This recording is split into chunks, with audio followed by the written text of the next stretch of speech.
Hello and welcome to the Video Academy from Bridge Technologies. In this video we're going to be looking at Ethernet thresholds and how to configure and apply them. The measurement of Ethernet inter-arrival times and media loss rates are at the heart of the probe's media window monitoring function. Understanding how to create, configure and apply new Ethernet thresholds is crucial for getting the most out of a probe. In this video, we will be showing you how to create new thresholds, edit existing thresholds, and apply them to individual multicasts or groups of multicasts. For more information about the media window itself, be sure to check out the media window video. Whenever you're experimenting with probe settings, it's a good idea to save the current configuration so that it may be restored if necessary. Go to the Data tab, then click the Ethernet Thresholds link. My browser automatically downloads this file to a download folder. You may need to right-click and save. As you can see, this is an XML file and it describes all of the current Ethernet thresholds.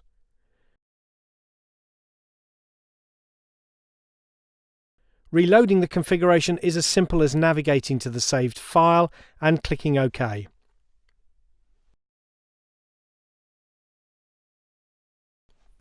Let's first recap what the thresholds look like. Here, in the Main Media Window tab, you can see up to 10 streams with a resolution from 4 days to 20 minutes. The Now button provides a live, updated display. Although you can see inter-arrival times or jitter above the black line and media loss rate or dropped transport stream packets below the line, there's really only enough details to indicate where to look next. However, this display provides important information about events that affect multiple streams. You can see how easy it is to spot trends across several streams. It's possible to have a single Ethernet threshold and apply it to all of your multicast streams. However, it's more likely that you would want to have several threshold settings. For example, multicasts from a particularly bursty source might require different inter-arrival time thresholds. Measurements exceeding the warning threshold will generate a yellow graph, and measurements that exceed the error threshold will generate an orange graph. A red graph on the IAT axis denotes a no signal event. You can see an example of a no signal event on the Disney Junior service.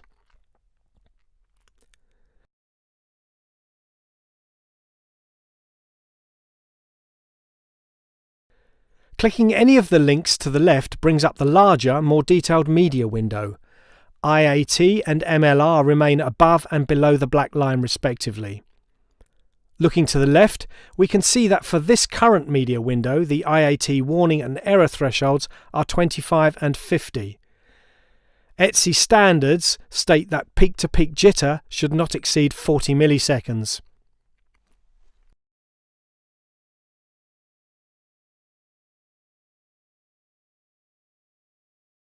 The corresponding MLR levels are 1 and 7. We recommend that you leave the MLR thresholds unchanged. With the standard mapping of 7 transport stream packets to 1 Ethernet packet, you can see that the error threshold of 7 is significant as it could indicate a dropped Ethernet packet. Let's see how these Ethernet thresholds are configured. Click through the Ethernet and Multicast tabs. This table shows all of the Ethernet thresholds configured on this probe. The figure at the bottom shows how many Ethernet streams there are. Not all of the multicasts are joined, and if they're not joined, they're not being analysed, but they can still be configured on this and other probes. This is the Ethernet column, and it shows which thresholds are being applied to the various streams. I want to find TV2 Zebra, and the easiest way of doing this is to type Zebra into the filter window. These filter windows may be found at various places on the probe and are very useful for quickly finding streams. Now that we've found TV2 Zebra, we can see that the TV Bursty is the name of the threshold applied to this stream. To the right of the Multicast tab is the Threshold tab, and this is where thresholds are created and edited. This table shows the thresholds, and you can see from the figure at the bottom we currently have 17. The TV bursty threshold is near the top. The refs column shows you how many streams are using this threshold, 26 in this case. Further to the right we can see the actual settings for all of the parameters.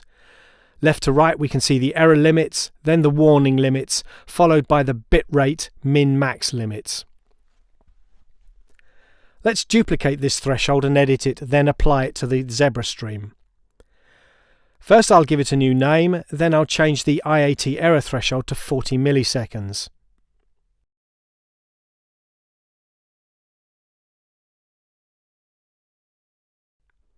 I'll leave the other parameters as they are. Remember to click Apply Changes. A blue confirmation message appears. You can see that our new threshold has appeared in the table and it currently has 0 references. In other words, no multicast streams are referencing training video. Let's assign it to the TV2 Zebra stream. Go back to the multicast stream and find TV2 Zebra again. Here it is. Now I can edit the stream, and using the Ethernet threshold pull-down, I can assign training video threshold. While we're looking at this configuration box, notice that I can also set the VBC thresholds here. And on the ETR 290 tab, I can also set ETR thresholds as well as service and PID thresholds. These thresholds are explained more fully in other Academy videos. Remember to click Apply. You can see that TV2 Zebra now shows a new Ethernet threshold. Going back to the Threshold tab shows that it now has 1 reference. If we now go back to the Media Window tab and the TV2 Zebra Media Window, we can see that the threshold limits have changed. Returning to the Multicast tab, let's see how we can assign a single threshold to multiple streams. Simply Control or Shift-click the required streams. I'm going to pick the first 3. Then click Edit Selected. This brings up the same dialog box as before, but this time I can only change parameters that apply to multiple streams. For obvious reasons, I can't change the names or multicast addresses, for example. Click Apply and check the Ethernet Thresholds tab to confirm that the threshold has 4 references.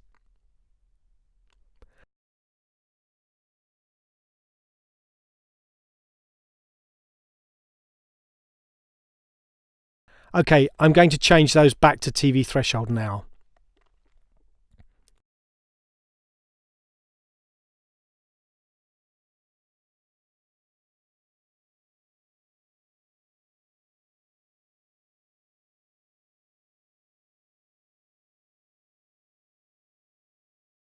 And I'll do the same for TV2 Zebra.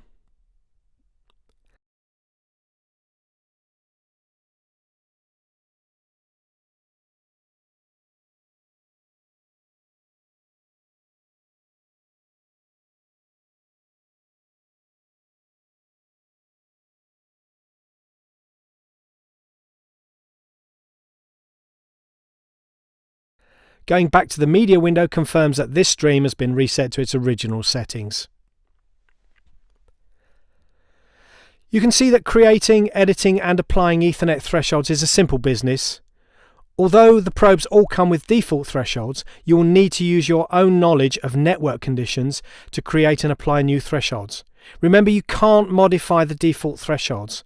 If you want to change one, you'll need to duplicate it first and give it a new name. We found that a good rule of thumb is that IAT warning threshold should be set to approximately 10% higher than your peak IAT value under normal network conditions. And don't forget that, like all threshold settings in a probe, Ethernet thresholds may be saved locally and uploaded to other probes in your network. This greatly simplifies and speeds up the configuration of multiple probes. We hope you found this video interesting and useful. Be sure to check out the others in the series. If you've got any ideas for videos you'd like to see, email us with your suggestions. Bridge Technologies offers a full 2-day training course covering all aspects of probe and VBC operations, as well as a thorough theoretical background. Training can take place at our purpose-built training centre at our Oslo. Training can take place in our purpose-built training centre at our Oslo HQ, or it can be delivered at your own premises. If you want to contact us, visit our website or email us at training@bridgetech.tv.